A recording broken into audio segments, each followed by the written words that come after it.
የተለያዩ ዓለም አቀፍ ተቋማትና ኤምባሲዎች መገኛ የሆነችው አዲስ አበባ በተገባደደው ሳምንትም በርካታ ፖለቲካዊ፣ ኢኮኖሚያዊና ማህበራዊ ሁነቶችን አስተናግዳለች።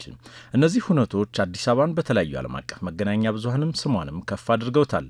ከነዚህ ሁነቶች ውስጥ ደግሞ የሳውዲ አረቢያው ምክትል የውጭ ጉዳይ ሚኒስትር ዋሊድ አብድልከሪም አልሃርጂ ከፍተኛ የሀገሪቱ ዲፕሎማቶችን በመያዝ በአዲስ አበባ መገኘታቸውን የዘገበው ገልፍ ታይምስ የተባለው የዜና አውታር ነው።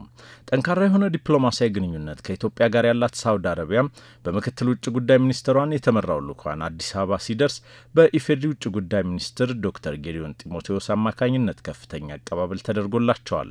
የዲፕሎማት ቡድኑ በአዲስ አበባ በነበረውም ቆይታ ቀጠናዊ ፖለቲካዊና ኢኮኖሚያዊ ጉዳይ ላይ በሰፊው መምከሩን የተዘገበው።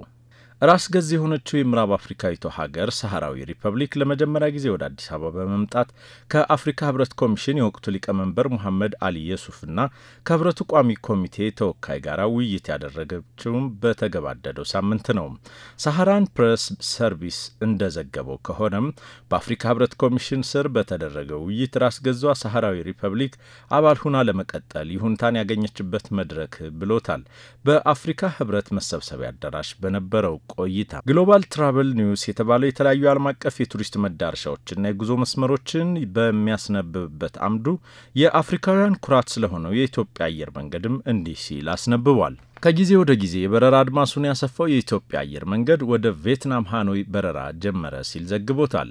የአየር መንገዱን በረራ ወደ ደቡብ ምስራቅ ኤስያ በሳምንት 4 ማድረጉ በሁለቱ ሀገራት መካከል ያለውን የቱሪዝምና የኢኮኖሚያዊ ግንኙነት እንደሚያሳድግ ነው የተገለጸው። የአዘርባይጃኑ ትሬንድ ኒውስ ኤጀንሲ ይዞት በወጣው ዘገባ ደግሞ ኪርጊስታን የበርካታ ዓለም አቀፍ ተቋማትና ኤምባሲዎች መገኛ በሆነችው አዲስ አበባ የሁለትዮሽ ዲፕሎማሲያዊ ግንኙነቷን የሚያጠናክርላትን ኤምባሲ ልትከፍት መሆኑን የገለጸው የሀገሪቱ ፕሬዝዳንት ሳዳየር ዛፓሮቭ ዋቢ ያደረገው ዘገባው ኪርጊስታን በአዲስ አበባ ኤምባሲዋን እንደምትከፍት መፈረማቸውን ነው።